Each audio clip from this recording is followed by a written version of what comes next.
महाराष्ट्र का उत्तराखंड से सैकड़ों वर्षों का संबंध है। यह संबंध भाषा और संस्कृति के जरिए साफ साफ दिखाई देता है। महाराष्ट्र के लोक जीवन में प्रकृति पूजा, कुल देवता, लोक देवता का जैसा प्रचलन है, उत्तराखंड में भी आश्चर्यजनक रूप से वैसा ही है। वहां का पहनावा, रीति रिवाज, खान पान, यहां तक कि बोलचाल के कितने ही शब्द एक जैसे हैं। लोकगीतों की परंपरा भी काफी हद तक मिलती जुलती है। अच्छी खासी भौगोलिक दूरी के बावजूद इस साम्यता की वजह क्या हो सकती है? दरअसल उत्तराखंड से महाराष्ट्र का जो दीर्घ संबंध है वह तीर्थ यात्रा की वजह से है। चाहे बद्रीनाथ, केदारनाथ, गंगोत्री, यमुनोत्री की यात्रा हो अथवा कैलाश मानसरोवर की, मराठी श्रद्धालु सदियों से बड़ी संख्या में यहां आते रहे हैं। चूंकि यह तीर्थ यात्रा वर्षों बरस चलती थी, इसलिए राह में कई दीर्घ पड़ाव भी आते थे। कई तीर्थयात्री यहीं बस जाने का निर्णय ले लेते थे। ऐसे कई दस्तावेज हैं जिनसे ये बातें प्रमाणित होती हैं। 1803 में कोकण के वैद्य जयदेव कुमाऊं के गंगोलीहाट के गांव उपदाड़ा में बस गए थे। 1869 में नाना साहब पेशवा भी अपने सहयोगियों के साथ कुछ समय के लिए उत्तरकाशी आए थे। तब उनके साथ के कुछ लोग यहीं रह गए थे। उत्तराखंड के पंत, भट्ट, जोशी, कोठारी, हरबोला, भगत, राणा, पंवार, भंडारी आदि के बारे में स्पष्ट हो चुका है कि ये लोग कोकण और महाराष्ट्र के दूसरे इलाकों से यहां आकर बसे थे।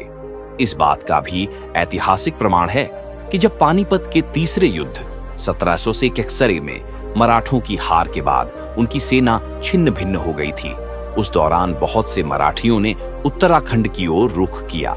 यही वजह है कि उत्तराखंड की धार्मिक परंपराओं, तीज त्योहारों, सांस्कृतिक आयोजनों पर महाराष्ट्र का खासा प्रभाव दिखाई देता है।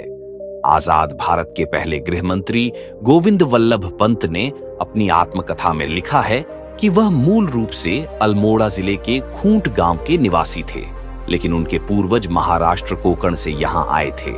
इसी तरह उत्तराखंड के महाकवि गुमानी पंत के पूर्वज भी महाराष्ट्र के थे, जो कि बाद में कुमाऊं मंडल के काशीपुर में आकर बस गए थे।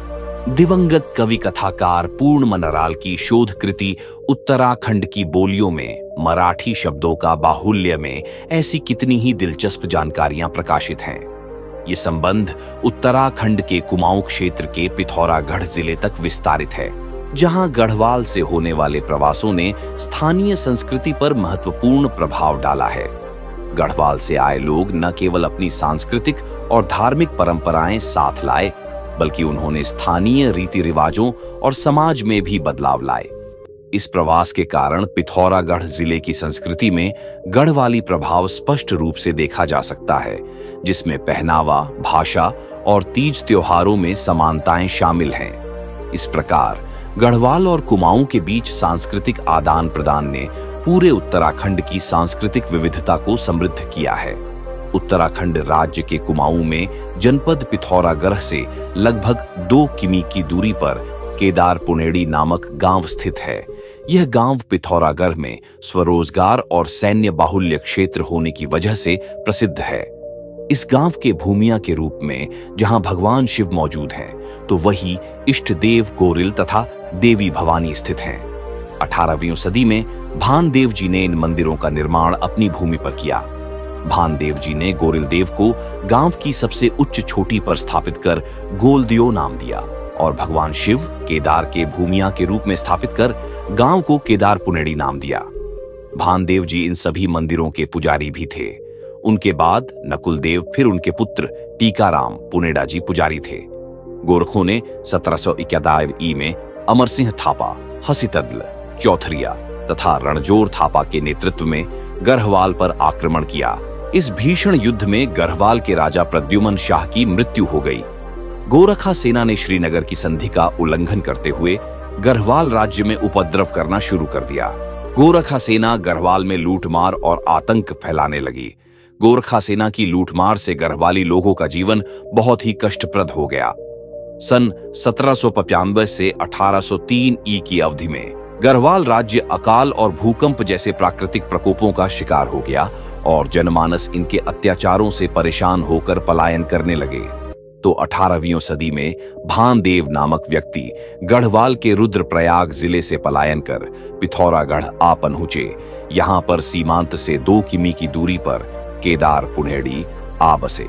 उन्होंने सर्वप्रथम भगवान शिव केदार को स्थापित किया, जिसे केदार के नाम से जाना जाता है, और इस स्थान को केदार पुनेड़ी कहा जाने लगा। यह समय था जब अंग्रेजों ने गोरखों को परास्त कर अपने पांव पहाड़ों की ओर पसारने शुरू किए और स्थानीय राजाओं की राजशाही समाप्त की। बहुत से लोग विभिन्न जगहों से पलायन कर केदार पुनेड़ी में बसने लगे।